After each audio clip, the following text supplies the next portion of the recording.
கர்த்தருக்கு ஸ்தோத்திரம். இந்த 2026 வருடத்தில் கர்த்தர் நம்மை காலடியை எடுத்து வைக்க கொடுத்த மகாபெரிய சாக்கியத்துக்காக கர்த்தருக்கு நன்றி சொல்லி, இந்த புதிய வருடத்தில் கர்த்தர் நம்மோடு இந்த வசனம் மூலம் பேசி என்னையும் உங்களையும் கர்த்தர் ஆசீர்வதிக்க வல்லவரா இருக்கிறார். இந்த நாளிலும் கூட ஏசாயா 43 அதிகாரம் வசனம் 18, 19 இந்த வசனத்திலிருந்து நம்மை கர்த்தர் ஆசீர்வதித்து நம்மை மகிமைப்படுத்துவாராக. முந்தினவைகளை நினைக்க வேண்டாம், பூர்வமானவைகளை சிந்திக்க வேண்டாம். இதோ நான் புதிய காரியத்தை செய்கிறேன், இப்பொழுதே அது தோன்றும், நீங்கள் அதை அறியீர்களா? நான் வனாந்திரத்திலே வழியையும் அவாந்திர வெளியிலே ஆறுகளையும் உண்டாக்குவேன். ஆமென். அன்பான சகோதர சகோதரிகளே, கர்த்தர் சொல்லுகிறார், பூர்வமானவைகளை முந்தினவைகளை நினைக்கவே வேண்டாம்.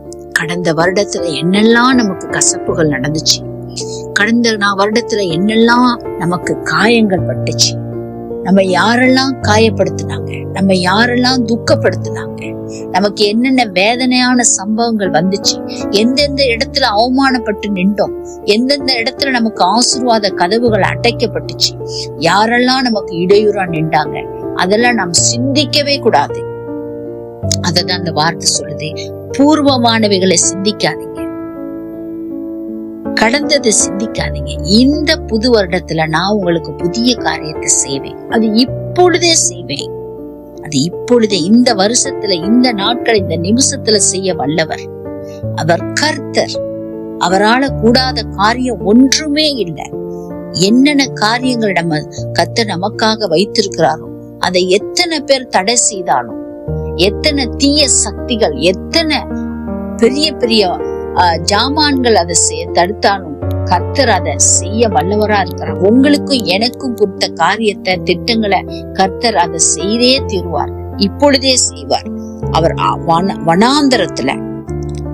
வனாந்தரமா இருக்கிற நமது வாழ்க்கை, செழிப்பில்லாத இருக்கிற நமது வாழ்க்கைய கர்த்தர் மாற்ற வல்லவர். அவருடைய வார்த்தை மாற்றக்கூடியது. அது ஒரு சில இருதயங்களை மாற்றவே முடியாது.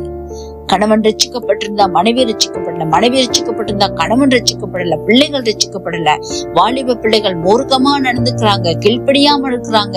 அது எப்படிப்பட்ட வனாந்தரமா இருந்தாலும், எப்படிப்பட்ட கரடுமுரடான இருதயங்களா இருந்தாலும் கர்த்தர் மாற்றுவார். கர்த்தரால மாற்ற முடியும், கர்த்தரால எல்லாவற்றையும் செய்ய முடியும். அவர்தான் நம்ம மாற்றக்கூடிய தேவன். ஆகவே நமது கடந்த காலத்தை எல்லாம் மாற்றி போட்டு, எல்லா கடந்த கால கசப்புகளை எல்லாம் மறக்க வைத்து நம்மை புதிய ஒரு வருஷத்துக்கு கர்த்தர் கூட்டி கொண்டு வந்திருக்கிறார். புதிய வருடத்தில் கர்த்தருடைய கரத்துக்கு நம்மை ஒப்பு கொடுப்போம், அவருடைய வசனத்துக்கு ஒப்பு கொடுப்போம். நம்மை அவருடைய நம்மையும் நமக்கு உண்டான எல்லாவற்றையும், பிள்ளைகளுடைய படிப்புகள், வேலைகள், ஊழிய காரியங்கள், திருமண காரியங்கள் எல்லாவற்றையும் கர்த்தர் கரத்துல இந்த வருஷத்துல நாம் ஒப்படைக்கும் பொழுது கர்த்தர் நமக்கு புதிய காரியத்தை செய்ய வல்லவரா இருக்கிறார். நாம் ஜெபிப்போமா? ஆண்டவரே, இந்த புதிய வருடத்துக்காக உமக்கு நன்றி. இந்த புதிய வருடத்தை ஆண்டவரே காண கொடுத்த மகாபெரிய சாக்கியத்துக்காக நன்றி ஆண்டவரே. அப்பா, ஒருவேளை எங்களை விட்டு ஆண்டவரே யாரெல்லாம் எங்களை விட்டு பிரிந்து போன அந்த துக்கங்கள், இந்த காயங்கள் எங்கள் இருதயத்தை அழுத்தி கொண்டிருந்தாலும் ஆவியான இந்த காயத்தை எல்லாம் ஆற்றும்படி நாங்கள் ஜெபிக்கிறோம்ப்பா. இந்த வருடத்துல ஆண்டவரே எல்லா விதமான காரியங்கள், தடைப்பட்ட காரியங்கள், திருமண காரியங்கள், வேலை காரியங்கள், வீட்டு காரியங்கள், கடன் பிரச்சனை, ஆண்டவரே எல்லாவற்றையும் நீங்க மாற்றி போட வல்லவர் ஆண்டவரே. நீங்க புதிய காரியத்தை செய்வேன்னு சொல்லியிருக்கிறீங்க ஆண்டவரே, அது இப்போதே செய்வீங்கன்னு நாங்க விசுவாசிக்கிறோம் ஆண்டவரே. விசுவாசிக்கிறவனுக்கு எல்லாம் கூடும்னு சொன்னபடினால இந்த வசனத்தின்படி, இந்த வசனத்தை கேட்கிற ஒவ்வொருவரையும் கர்த்தர் நீங்க ஆசீர்வதிக்க வல்லவரா இருக்கிறீங்க ஆண்டவரே. தகப்பனே, இந்த வசனத்தை கேட்டு அதுபடி வாழ ஆண்டவரே அப்பா எங்களுக்கு கற்றுக் கொடுங்க. அந்த வசனத்தை கேட்டுக்கொண்டிருக்க ஒவ்வொரு சகோதர சகோதரிகளையும், அவர்கள் குடும்பங்களையும், கணவன் மனைவி பிள்ளைகளையும் ஆண்டவரே எல்லாவற்றையும் நீங்க ஆசீர்வதிங்க ஆண்டவரே. அவர்கள் இந்த வருடத்துல ஆசீர்வாதத்தை காணக்கூடியவர்களா இருக்கட்டும் அப்பா. கேட்கிற ஒவ்வொரு காதுகளும், கேட்கிற ஒவ்வொரு வீடுகளிலும் ஆண்டவரே எல்லா தடைப்பட்டிருக்கிற காரியங்கள், தனி மனிதனுடைய வாழ்க்கை பிரச்சனை ஆண்டவரே எல்லாவற்றையும் கத்த நீங்க மாற்றி போடும்படி ஜெபிக்கிறப்பா. நீங்க அப்படி செய்ய போறதுக்காக உமக்கு நன்றி அப்பா. ஆண்டவரே இந்த ஊழியத்துல ஆண்டவரே நாங்கள் அந்த பயணம் செய்ய போறோம் ஆண்டவரே. இந்த ஊழியத்தை நீங்க ஆசீர்வதிங்கப்பா.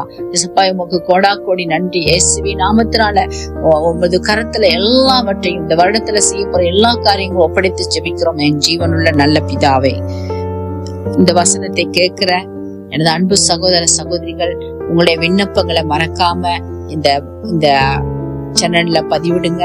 இதை அநேகருக்கு அனுப்பி இந்த ஊழியத்தை ஆசீர்வதிங்க. ஆசீர்வதிக்கிற உங்களையும் உங்கள் குடும்பத்தையும் கர்த்தர் உயர்த்துவாராக. ஆமென்.